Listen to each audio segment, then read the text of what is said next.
Outdated? After everything I've done for this company? I stared at James in disbelief, my voice barely audible in the suddenly silent conference room. "It's nothing personal, Ariana," he replied, his eyes not quite meeting mine. "We need fresh perspectives, new blood. The manufacturing industry is evolving, and we need to evolve with it." 20 pairs of eyes watched the exchange.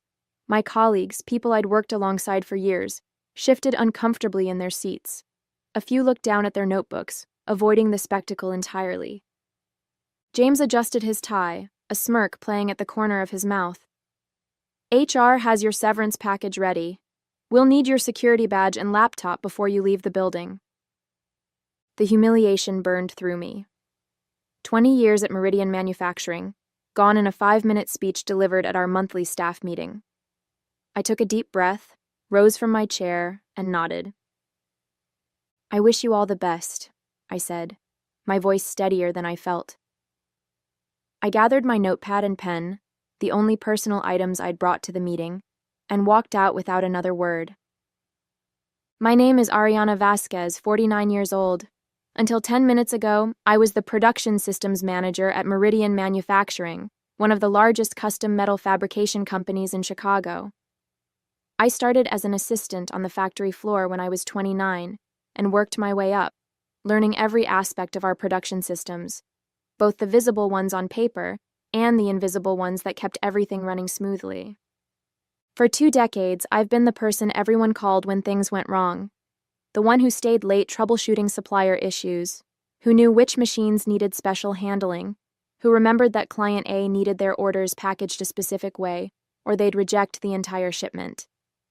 I created workarounds and solutions that weren't in any manual because I had to. The company grew faster than our documentation could keep up. And now James Henderson, our new operations director who'd been with the company all of 6 months, had decided I was outdated. As I cleaned out my desk, my phone buzzed with messages from a few colleagues expressing shock and sympathy. I appreciated the support, but knew it wouldn't change anything. I boxed up 20 years of personal items in under 30 minutes, a depressingly small collection of photos, awards, and desk trinkets. On my way out, I passed Denise from accounting, who gave me a quick hug and whispered, "This is crazy. You know that new automated inventory system they're implementing next week? No one knows how it integrates with our payment tracking system." I smiled sadly. I'm sure they'll figure it out. But as I handed my badge to security and walked to my car, a cold realization settled in my stomach. They wouldn't figure it out, because I was the only one who fully understood how deeply interconnected our systems were, and I had just been shown the door. My relationship with Meridian Manufacturing began when my daughter Sophia was just 4 years old. As a single mother with only an associate's degree, I was grateful for the stable job and threw myself into learning everything I could. The early years were a delicate balancing act: daycare pickups, pediatrician appointments, and late-night studying manufacturing processes after Sophia went to bed. I missed school plays and parent-teacher conferences because we had rush orders. I postponed vacations when systems needed upgrading. I skipped my own mother's 70th birthday celebration because a critical client was visiting. Meridian became my second home, and my colleagues became a kind of family.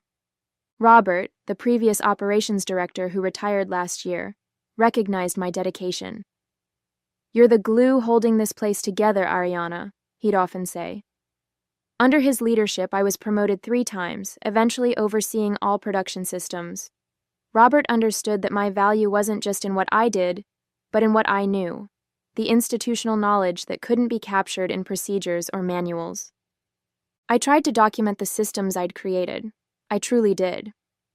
Every January, I'd start the year with the resolution to get everything on paper. But emergencies always took precedence. A supplier would suddenly go out of business, a machine would break down, or a client would need a last-minute change to a major order. The documentation remained perpetually incomplete, living largely in my head. When James Henderson arrived 6 months ago to replace Robert, I had concerns, but tried to give him the benefit of the doubt. He came from a larger manufacturing operation with impressive credentials and talked constantly about modernization and efficiency. At first, I appreciated his fresh perspective. Meridian had grown comfortable with certain inefficiencies, and some processes did need updating. I tried to work with him, explaining the complex web of systems and workarounds that kept our operation functioning. But James seemed more interested in quick wins than understanding the foundation. "We need to streamline," he'd say, waving away my explanations. "All this tribal knowledge is precisely the problem." When he announced plans to implement a new automated inventory system, I raised concerns about integration with our existing processes. "Trust me," he said, "this new system will make everything more efficient." I noticed how he started excluding me from strategic meetings, how younger employees with less experience but more technical degrees were suddenly being given projects that would normally fall under my purview, how my suggestions in meetings were frequently dismissed or interrupted. Still, I never imagined he would fire me. Not when I was the only one who understood how all the pieces fit together. Not when I had given the company 20 years of my life. That was my first mistake. 3 days after my termination, I was still in shock.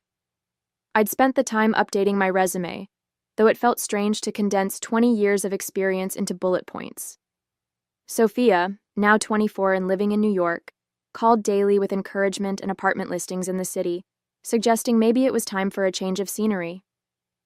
"You've spent your whole life in Chicago, Mom. Maybe this is the universe telling you to try something new."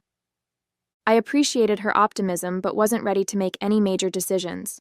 First, I needed to process what had happened. That morning, I met Denise for coffee. She looked tired, with dark circles under her eyes suggesting she hadn't slept well. "It's been chaos," she said, stirring her latte absently. "The new inventory system went live yesterday, and nothing is working properly." I tried to hide my lack of surprise. "Teething problems. New systems always have them." "This is more than teething problems, Ariana. Orders are getting lost, inventory counts are wrong, and no one can figure out why the system keeps rejecting certain client accounts." She leaned forward. "James is freaking out. The executive team is asking questions, and he's telling everyone that you deliberately sabotaged the integration." "What?" I nearly knocked over my coffee. "That's ridiculous. I would never do something like that." "We know that," Denise assured me. "But James needs a scapegoat." As I drove home, my shock turned to anger. After everything I'd given Meridian, James was now attacking my professional integrity. It was beyond unfair. It was potentially damaging to my career if word got out. I was still fuming when my phone rang with an unfamiliar number. Assuming it was a recruiter, I answered professionally. "Ariana Vasquez speaking." "Ariana, thank God." The voice was immediately recognizable. David Sinclair, Meridian's CEO. "We have a situation." The desperation in his voice was palpable. I remained silent, waiting. "Look, I'll be blunt. The new system is a disaster. We've got orders backed up, inventory missing, and 3 of our biggest clients threatening to pull their contracts if we don't resolve this immediately." He paused.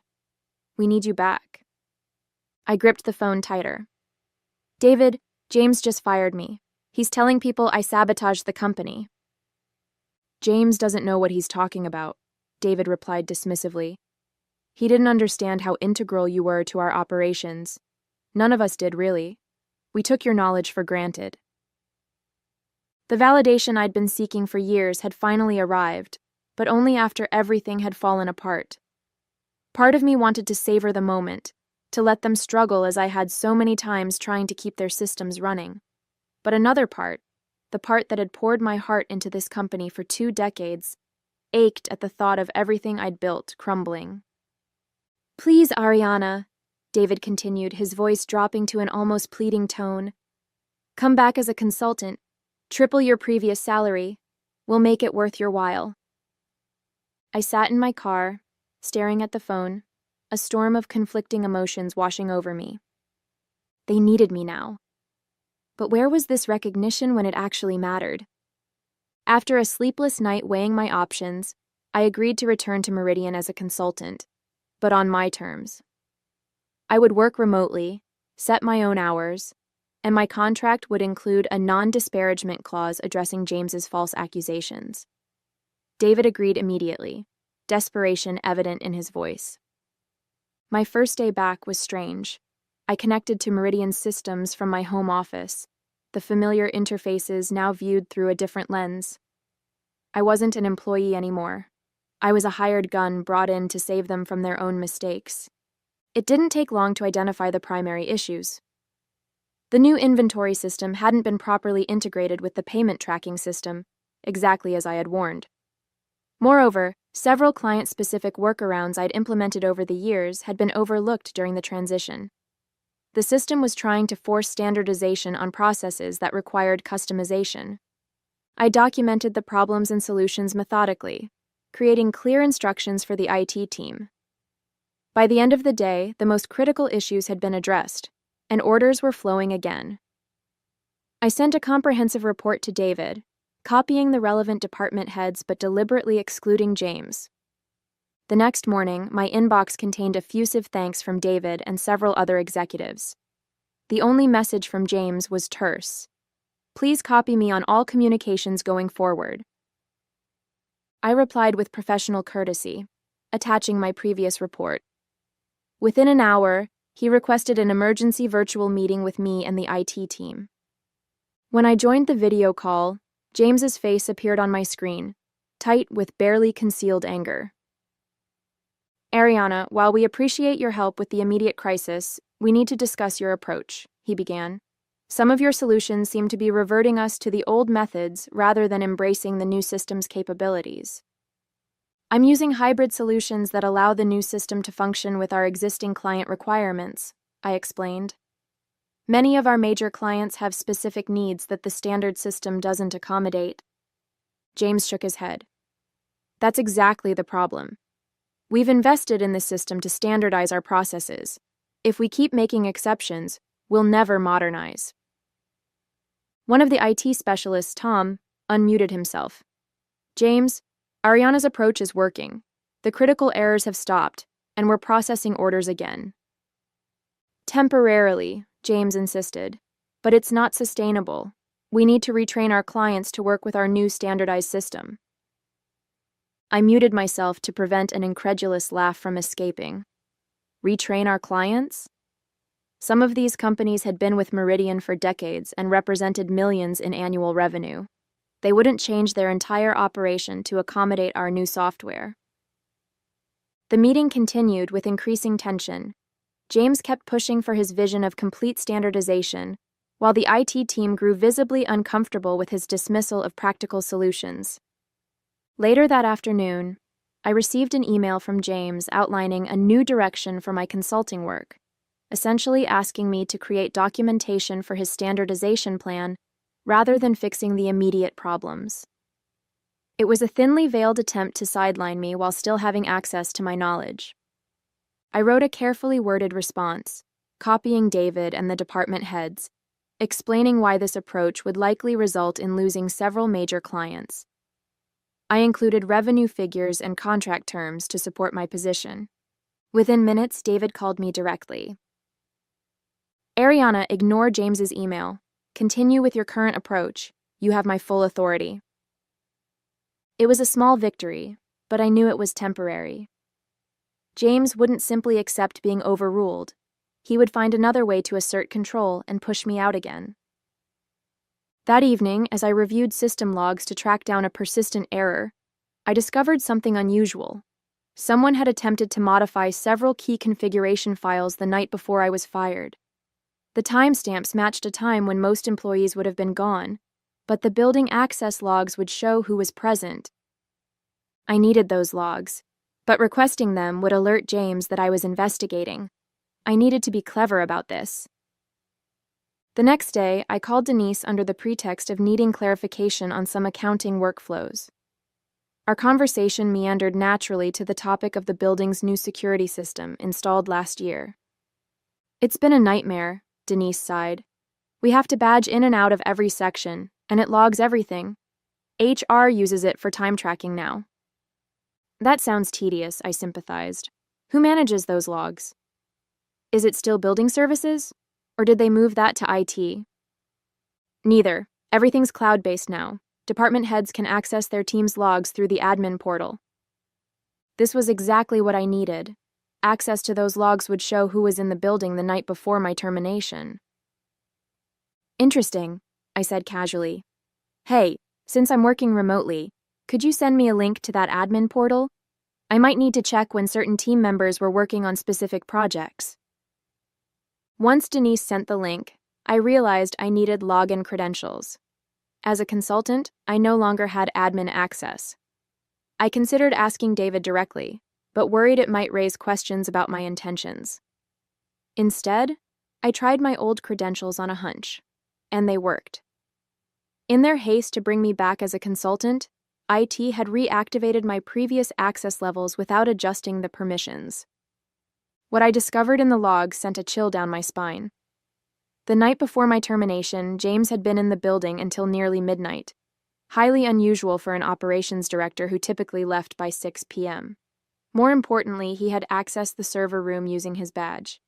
This coincided exactly with the system logs showing configuration changes. But why would James modify system configurations? He wasn't technical, and such changes would normally be handled by IT. I dug deeper into the system logs and found that the modifications were subtle but significant. Changes that would cause the new inventory system to fail in specific ways when integrated, but only under certain load conditions. The kind of failure that wouldn't appear in testing but would emerge catastrophically in production. The realization hit me like a physical blow. James had deliberately sabotaged the system, knowing it would fail after my departure. But why? What could he possibly gain from creating chaos? I spent the next 2 days discreetly investigating, careful to maintain my consultant duties while pulling on this thread. The picture that emerged was disturbing. Before joining Meridian, James had worked for Vertex Manufacturing, our largest competitor. His LinkedIn profile mentioned it briefly, but downplayed the connection. Further research revealed he had maintained stock options in Vertex even after leaving. Emails I accessed through my reinstated credentials showed James had been quietly advising several of our biggest clients to consider alternatives in the wake of our system problems. In one particularly damning message, he suggested Vertex specifically, noting their superior reliability. The truth was breathtaking in its audacity. James hadn't fired me because he thought I was outdated. He fired me because I was the only person who could prevent his sabotage plan from succeeding. He was deliberately tanking Meridian's operations to drive clients to Vertex, clients he had insider relationships with, clients whose business would significantly increase the value of his Vertex stock options. I sat back in my chair, heart pounding. I had evidence of corporate espionage and sabotage, but bringing it forward would be risky. James was still an executive with significant influence. If I mishandled this, he could twist it to make me look vengeful or desperate. I needed to be strategic about how I exposed him, and I needed to be absolutely certain of my evidence before making such serious accusations. The question was, how far was I willing to go to protect a company that had discarded me after 20 years of loyalty? The answer came to me that night as I stared at my ceiling, unable to sleep. This wasn't just about Meridian or my wounded pride. It was about the hundreds of employees whose livelihoods depended on the company's survival. People like Denise, who had worked alongside me for years, or Tom from IT, who was putting his kids through college with his Meridian salary. I needed irrefutable evidence and a plan to present it that couldn't be dismissed or buried. James had allies on the executive team, people he'd charmed during his short tenure. Going directly to David might not be enough if James could convince others I was fabricating claims out of resentment. The next morning, I created a secure folder containing all the evidence I'd gathered, the system logs showing the sabotage, the building access records showing James in the server room, and the emails to clients recommending Vertex. I encrypted it and stored it in multiple locations, including sending a copy to my personal lawyer, with instructions to open it only under specific circumstances. Then I set a trap. I identified the next likely target in James's sabotage plan, the production scheduling system, which was due for integration with the new inventory system the following week. If he followed his pattern, he would need to make modifications soon. I quietly implemented a monitoring protocol that would alert me to any unauthorized changes, capturing detailed logs of the activity. For 3 days, I continued my consulting work while waiting for the alert. On the fourth night, at 11:23 p.m., my phone buzzed with the notification I'd been expecting. Someone was modifying the production scheduling system's core configurations, and the monitoring protocol was capturing everything, including a video feed from the server room's security camera that I'd managed to access. The footage clearly showed James working on a server terminal, his face illuminated by the screen's blue glow. I watched in real time as he systematically inserted errors into the system, errors that would cause catastrophic failures once the integration went live. I immediately called David, regardless of the late hour. "I need you to come to the office right now," I said, foregoing pleasantries, "and bring the head of security. James is in the server room sabotaging the production system as we speak." To his credit, David didn't question me. "I'll be there in 20 minutes. I forwarded the live security feed to David's email and then called Tom from IT, who lived closest to the office. "I need a favor," I explained. "Can you go to the office and make sure James doesn't leave the server room before David and security arrive?"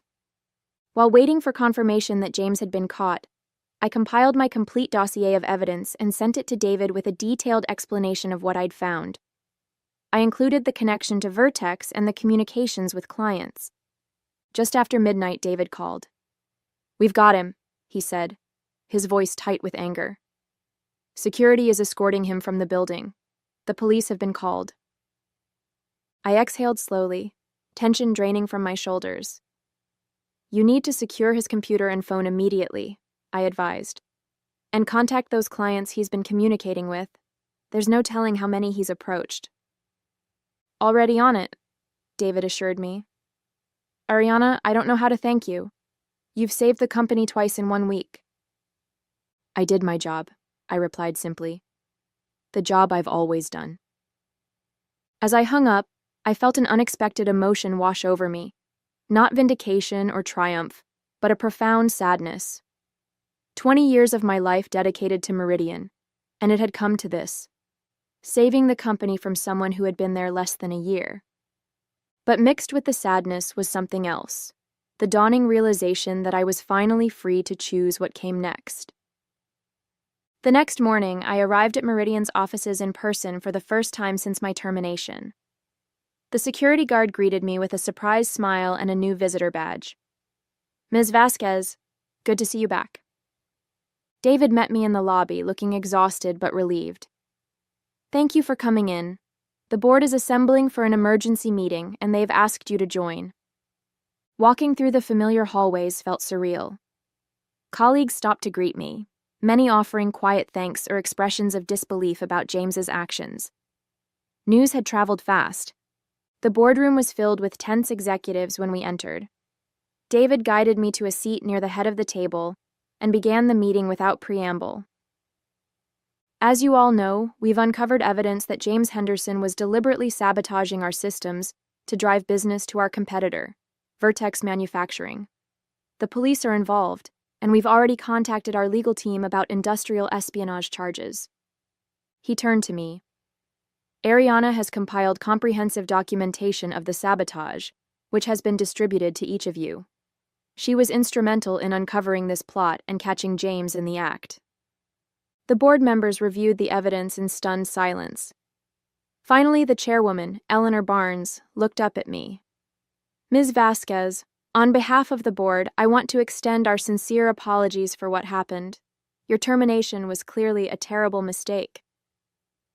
"It was more than a mistake," I replied calmly. "It was the result of a systematic devaluation of institutional knowledge in favor of surface-level modernization. James was able to target me precisely because the company had already minimized my contributions." An uncomfortable silence followed. This wasn't what they'd expected. Contrition and gratitude, perhaps, but not a critique of their leadership culture. "You're right," David finally acknowledged. "And that's why we'd like to offer you a new position, Vice President of Systems Integration, reporting directly to me." We need someone who understands both our legacy systems and how to modernize without destroying what works. I smiled. I appreciate the offer, David, but I have a different proposal in mind. 3 months later, I stood in the lobby of Meridian Manufacturing, preparing to leave after my final day as a consultant.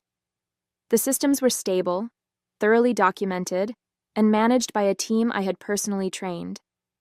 The production floor was operating at peak efficiency, and client relationships had been largely restored. James Henderson had been arrested on corporate espionage charges, and Vertex Manufacturing was facing a major lawsuit.